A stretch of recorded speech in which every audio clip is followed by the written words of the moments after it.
வணக்கம். இசைஞானி இளையராஜா அவர்களுடைய இசையை விரும்பாதவர்கள் யாருமே கிடையாது. அவருடைய பாடல்களை கேட்டுட்டு தான் ஒவ்வொரு நாளும் காலையில் எல்லாரும் முழிக்கிறாங்க. பல பேர் தூங்கும் போதும் அவருடைய பாட்டை கேட்டு தான் தூங்குறாங்க. இன்னும் சொல்லப்போனால் அவர் இசையோடையே தங்களுடைய வாழ்க்கையை வாழ்பவர்கள் எவ்வளவோ பேர் இருக்காங்க உலகத்தில். அவர் அடிப்படையில் எவ்வளோ பெரிய திறமைசாலி, அவருடைய இசை ஞானம் என்னங்கிறதுலாம் உலகத்துக்கு தெரியும்.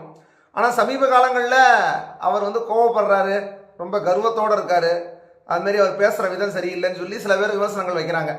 அதுபோக தன்னுடைய இசையை யாராவது எதுலையாவது ஒரு சின்னதாக பயன்படுத்திக்கிட்டா கூட அவங்கள கடுமையாக இசைஞானி விமர்சிக்கிறார் இளையராஜா அவர்கள், நோட்டீஸ் போட்டுறாரு அப்படிங்கிறதையும் சொல்கிறாங்க. அந்த காப்புரிமை விஷயம், அந்த விஷயத்தை பற்றிலாம் பேசும்போது அந்த வகையில் இப்போது கூலி திரைப்படம் சூப்பர் ஸ்டார் ரஜினிகாந்த் அவர்கள் நடித்து சன் பிக்சர்ஸ் தயாரித்து அனிருத் அவர்கள் இசையமைச்சிருக்கக்கூடிய கூலியுடைய டைட்டில் டீசர் சமீபத்தில் வெளிவந்துச்சு. அதில் தங்கமகன் திரைப்படத்தில் இடம்பெற்ற வா வா பக்கம் வா அப்படிங்கிற டிஸ்கோ சாங், அதில் வந்திருந்த ஒரு பகுதியை அனிருத் அவர்கள் ரீமாஸ்டர் பண்ணி போட்டிருக்காரு, பயன்படுத்தியிருக்காரு.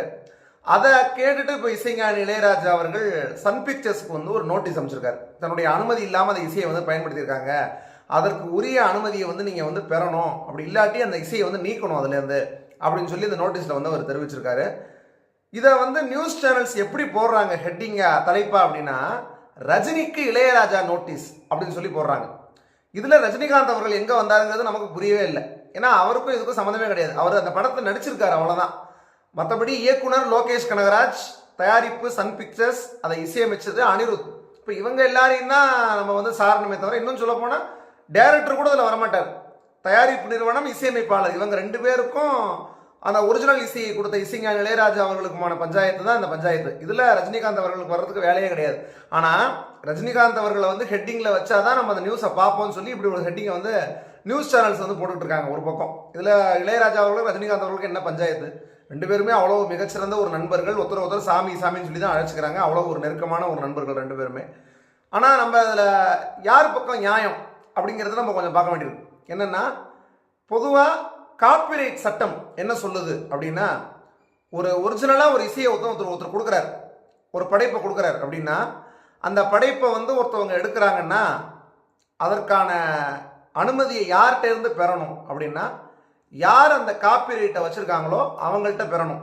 உதாரணத்துக்கு ஒரு இசையை ஒரு இசையமைப்பாளர் எடுக்கிறார் ஏதோ ஒரு இடத்துலேருந்து அப்படின்னா, அதுக்கு யார்கிட்டேருந்து அனுமதி பெறணும்? ஒன்று, அந்த இசைக்கான காப்பிரைட்டை யார் ஹோல்ட் பண்ணி வச்சுருக்காங்களோ அவங்கள்ட்ட இருந்து அந்த அனுமதியை பெறணும். அப்படி இல்லாட்டி அந்த இசையுடைய கிரியேட்டர் யார், படைப்பாளி அப்படிங்கிறத பார்த்து அவங்கள்ட்ட இருந்து அனுமதி பெறணும். இந்த ரெண்டு பேர்ட்டையுமே அனுமதி பெறாமல் அந்த இசையை பயன்படுத்தும் போது தான் பிரச்சனை ஏற்படுது. அப்படி சன் பிக்சர்ஸ் அனுமதிச்சிருக்காங்க அப்படிங்கிற மாதிரி தான் இளையராஜா அவர்களுடைய நோட்டீஸை பார்க்கும்போது நமக்கு தெரியுது. அப்போ கண்டிப்பாக இளையராஜா அவர்கள் நோட்டீஸ் அமைச்சது தவறு கிடையாது அப்படிங்கிறது தான் உண்மை. ஏன்னா இப்போ ஏஆர் ரஹ்மான் அவர்கள் அதை கடுமையாக வச்சிருப்பார். யாரும் தன்னுடைய இசையை அனுமதி இல்லாமல் எதிரையும் பயன்படுத்தக்கூடாது அப்படிங்கிறதுல உறுதியாக இருப்பார். அதை அவர் அலோவ் பண்ணவே இல்லை ஆரம்பத்துலேருந்து. ஆனால் இளையராஜா அவர்கள் அதற்கான அனுமதியை கொடுத்துட்டு வந்தார், கொஞ்சம் ஃப்ரீயாக விட்டார். பரவாயில்ல, ஏன்னா நம்ம ரொம்பவும் ஸ்ட்ரிக்டாக இருக்க வேணாம், நம்ம அப்படி விட்டா அது மூலமாக ஒரு சின்ன சின்ன கலைஞர்கள்லாம் பயன்பெறுவாங்க அப்படிங்கிறதுனால இசைஞானி இளையராஜா அவர்கள் அதை பெருசாக எடுத்துக்கல. ஆனால் ஒரு கட்டத்துக்கு மேலே மிகப்பெரிய அளவில் கோடி கோடியாக பணம் சம்பாதிக்கக்கூடியவங்களுடைய படத்தில் கூட தன்னுடைய இசையை பயன்படுத்தப்பட்டு அது மூலமாக அவங்க பல கோடிகள் சம்பாதிக்கும் போது அதை நிச்சயமாக எந்த ஒரு படைப்பாளியாலையும் பார்த்துக்கிட்டு சும்மா இருக்க முடியாது. இல்லை, அப்படிப்பட்ட ஒரு விஷயத்திலும் ஒரு ஒரு நியாயத்தோட இளையராஜா அவர்கள் இந்த நோட்டீஸ் அமைச்சிருக்காருங்கிறது தான் உண்மை. இதில் இளையராஜா அவர்கள் தரப்பில் எந்த விதமான தவறும் கிடையாது. கண்டிப்பாக சன் பிக்சர்ஸ் இதுக்கு பிறகு இதற்கான அனுமதியை பெற்றுருவாங்க. என்ன பண்ணணுமோ அதை கரெக்டாக பண்ணிடுவாங்க. அதான் அவங்களுடைய பஞ்சாயத்து, ஒன்றும் பிரச்சனை கிடையாது.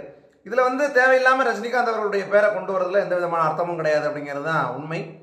இன்னும் சொல்லப்போனால் இளையராஜா அவர்கள் இதுக்கு முன்னாடி இந்த விமர்சனத்தை எவ்வளவோ பேர் மேலே வச்சுருக்காங்க. இன்னும் 96ன்னு ஒரு படம், அதில் இளையராஜா அவர்களுடைய இசை பயன்படுத்தப்படும் போது அதில் ரொம்ப கடுமையாக விமர்சிச்சிருந்தார் இசைஞானி இளையராஜா அவர்கள். இன்டர்வியூஸில் ஓப்பனாகவே அதை தான் இப்போ மறுபடியும் தன்னுடைய இசை பயன்படுத்தப்பட்டதுனால ஒரு நோட்டீஸ் அமைச்சிருக்காரு. சன் பிக்சர்ஸ்க்கு தான் அமைச்சிருக்காரு, தவிர ரஜினிகாந்த் அவர்களை பற்றி எதுவுமே பேசலை அப்படிங்கிறது அந்த நியூஸ் சேனல்ஸ் கொஞ்சம் புரிஞ்சுக்கிட்டா நல்லாயிருக்கும்.